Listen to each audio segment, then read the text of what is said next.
Welcome to healthy हो। मैं doctor Rahul Verma, मैं एक चाइल्ड स्पेशलिस्ट हूँ। आज हम बात करेंगे बच्चों में ब्रेन डेवलपमेंट के बारे में कि कैसे हम बच्चों को इनकरेज करें और कैसे हम मेक श्योर करें कि बच्चा अपने मैक्सिमम ब्रेन पोटेंशियल पे पहुँच सके।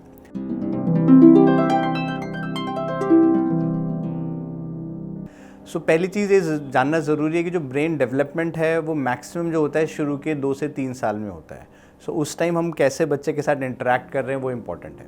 और जो ब्रेन डेवलपमेंट है वो 3-4 फेजेज़ में होता है। एक होता है ग्रॉस मोटर कि बच्चा टाइम से बैठना शुरू किया, टाइम से खड़ा हुआ, टाइम से चलना शुरू हुआ है। फिर सेकंड होता है हमारा फाइन मोटर मूवमेंट्स कि फिंगर्स की मूवमेंट कैसी है, थंब और फिंगर को मिला के कैसे बच्चा स्क्रिबल कर रहा है, कैसे चीज़ें फाइन मोटर मूवमेंट्स कर रहा है। थर्ड होता है हमारा लैंग्वेज और चौथा होता है हमारा सोशल इंटरेक्शन इश्यूज।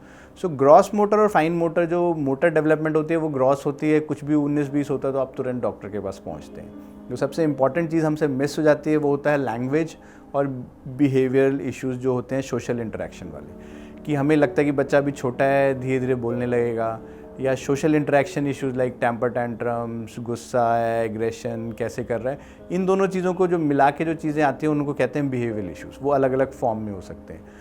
इन सब चीज़ों से कैसे ओवरकम किया जाए उसके लिए सबसे इम्पॉर्टेंट है कि आप कितना क्वालिटी टाइम बच्चों के साथ स्पेंड कर रहे हैं।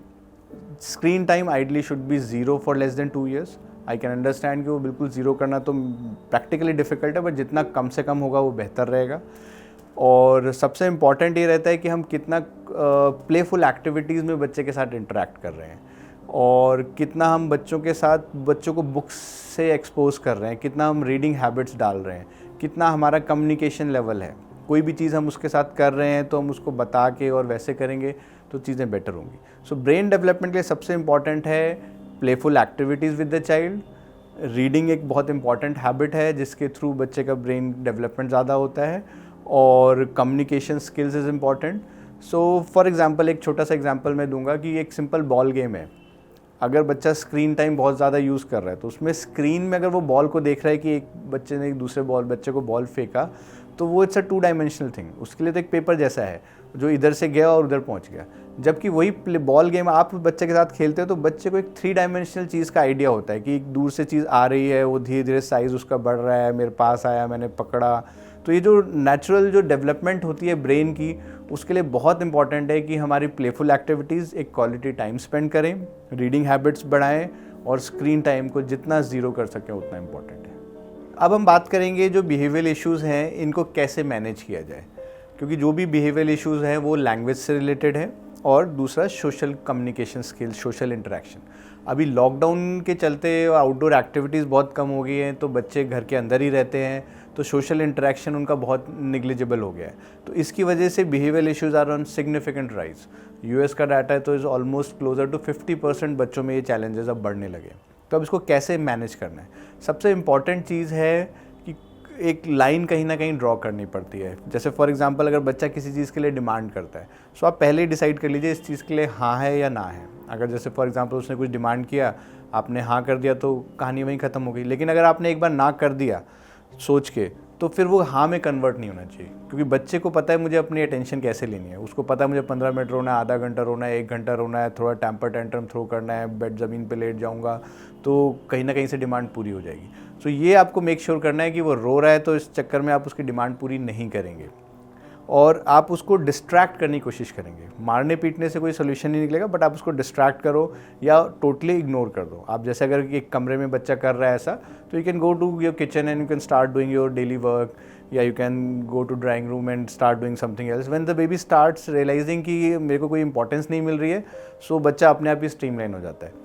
और आप देखेंगे क्राई कर भी रहा होगा बहुत ज़्यादा तो आंसू नहीं निकलते, बट हाँ जी विल बी कॉन्स्टेंटली येलिंग और आपकी अटेंशन लेने की कोशिश करेगा। इसलिए इम्पॉर्टेंट है कि कैसे हम बच्चे को ना का मतलब समझाएं। और दूसरा मैं हर पेरेंट्स को यही कहता हूँ कि चाइल्ड डेवलपमेंट स्पेशलिस्ट होते हैं, जो हमारे चाइल्ड साइकोलॉजिस्ट और इनकी टीम होती है, वो आपको डेफिनेटली गाइड कर पाएंगे मेरे से बेहतर कि इन चीज़ों को कैसे मैनेज करें। And it is very important. तो उनसे मिलने में झिझके ना, क्योंकि अगर कोई फिजिकल इलनेस होती है उसके लिए हम तुरंत भागते हैं। एक दिन हुआ फीवर को, हम तुरंत जाएंगे डॉक्टर के पास कि क्या हो रहा है क्या नहीं हो रहा। एक जो बिहेवियरल चैलेंज है जो हो सकता है जिसकी वजह से आप लोगों की पर्सनल क्वालिटी ऑफ लाइफ इतना डिस्टर्ब हो गया, स्टिल आप डॉक्टर के पास नहीं जाते। दूसरा, लोगों को लगता है कि हमारा बच्चा तो बड़ा इंटेलिजेंट है, मोबाइल बड़े अच्छे से ऑपरेट कर लेता है, सारी चीज़ें कर लेता है, सब ऐप्स उसको चलाने आते हैं, थोड़ा सा लैंग्वेज कम है, बोल कम रहा है, लेकिन समझता बहुत है। तो वही चीज़, एक चीज़ आपको समझनी है कि बिहेवियल इश्यूज़ में आईक्यू का लेवल का इशू नहीं होता। आईक्यू इंटेलिजेंस बच्चे की बहुत अच्छी होती है, बट जब तक लैंग्वेज और सोशल इंटरेक्शन नहीं बनेगा तो बड़ा चैलेंज रहेगा। मैं एक ही एग्जांपल देता हूँ अपने पेरेंट्स को, कि एक पेट हो आपके घर पे या एक बच्चा हो, ये दोनों ऑलमोस्ट सिमिलरली बिहेव करते हैं। They will be happy playing around, running around in the house. आप कोई चीज़ कहो, जो छोटा मोटा बच्चा वो भी कर लेगा, पेट भी वही कर देगा। The only difference which we have as a human is language. So language is very crucial, क्योंकि बच्चे के माइंड में बहुत सारी चीज़ें चल रही हैं। अगर वो एज अप्रोप्रिएट शब्दों का इस्तेमाल कर रहा है, अपनी बात आपसे कन्वे कर पा रहा है शब्दों के ज़रिए, तो ज़्यादा बेहतर है। अगर सिर्फ इशारे यूज़ कर रहा है, एक्सेसिव यूज़ ऑफ जेस्चर्स है, या फिर लैंग्वेज उतना स्पीक नहीं कर रहा, तो फिर वो चैलेंज धीरे धीरे बढ़ेगा। क्योंकि कुछ टाइम तक तो आप गेस कर लोगे, बट आगे चल के नहीं गेस कर पाओगे सारी चीज़ें। तो जैसे जैसे उसकी डिमांड पूरी नहीं होंगी तो वो ज़्यादा फ्रस्ट्रेट होगा। अगर वो शब्दों का प्रॉपर इस्तेमाल कर पाएगा तो चीज़ें बेहतर रहेंगी।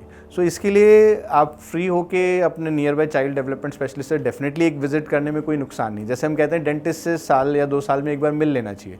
भले ही आपके टीथ ठीक है, बट एक अच्छी हैबिट्स वो आपको गाइड कर सकते हैं। Something like that you can take it as a parenting tip from an expert, जो आपको ज़्यादा बेटर गाइड कर पाएंगे कि ये आने वाले चैलेंजेस को कैसे हम फेस कर सकें और कैसे इन चीज़ों को ओवरकम कर सकें।